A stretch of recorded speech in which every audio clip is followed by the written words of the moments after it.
The latest New Zealand Herald Mood of the Boardroom survey is out, capturing what CEOs and senior executives from across New Zealand think about the government. One of the headlines is how poorly Christopher Luxon and Willis ranked compared to their colleagues. Let's go to Garth Bray from Business Desk, who's with us now live from the Quarters Hotel in Auckland, where those leaders are gathering. So first of all, Garth, how many company bosses participated in this survey?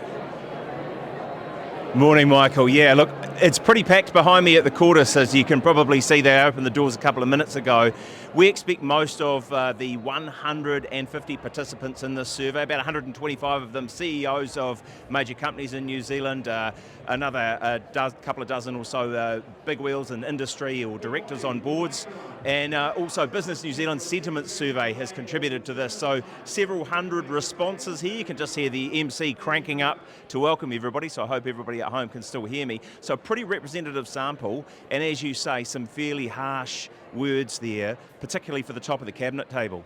Yeah, just let's go into that a bit more. I mean, how did Luxon and Willis rank compared to their colleagues? Yeah, look, so Christopher Luxon, Prime Minister, 2.96 out of 5, with Wow. One being terrible and 5 being great, and that put him at 15th rank out of his cabinet ministers. So basically, almost not making the first team. His deputy and finance minister, Willis, coming in just over 3 out of 5, and she's ranked at 13. I think this is the first time in the survey that the Prime Minister and Finance Minister have not been in the top 10 of cabinet ministers, which is a real slap, I suppose, from the top table of business towards the top table of the government. Yeah, absolutely. I mean, pretty significant findings. So does the survey kind of go into detail about what CEOs or business leaders want to see from Luxon to improve his flagging fortunes?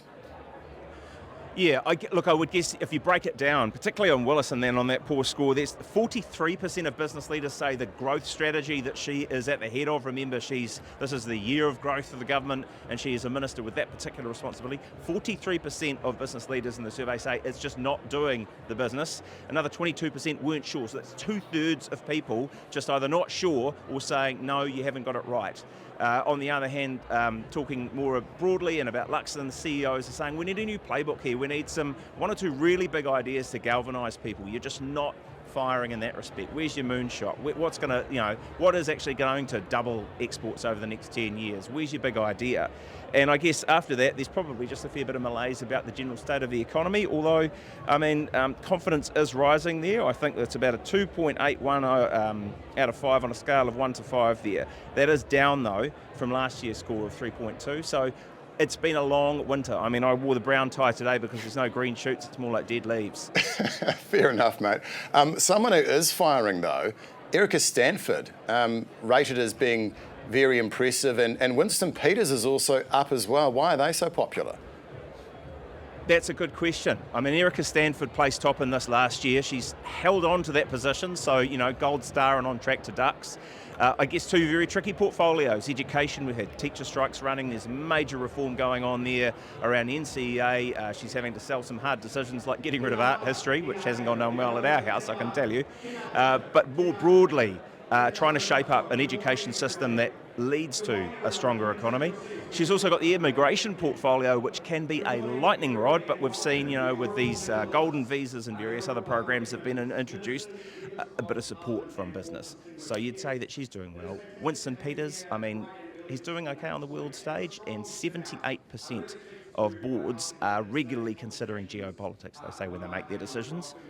So I guess they figure that he's a safe pair of hands for that. Yeah, really interesting. I mean, so what about some surprises? Were there any ministers who kind of shot up or who appeared in that sort of, top 10 that took you by surprise?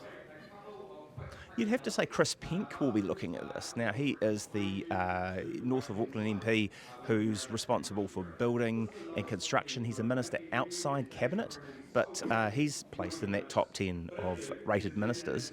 And things like that just might get the chatter going that, hey, buddy, it's time for this guy to be considered for a cabinet role. I would say he'd probably be your top bolter out of this pack. Yeah, absolutely. Fascinating stuff. Well, Garth Bray from Business Desk, thanks very much for joining us, and we'll be checking in with you throughout the morning. And for more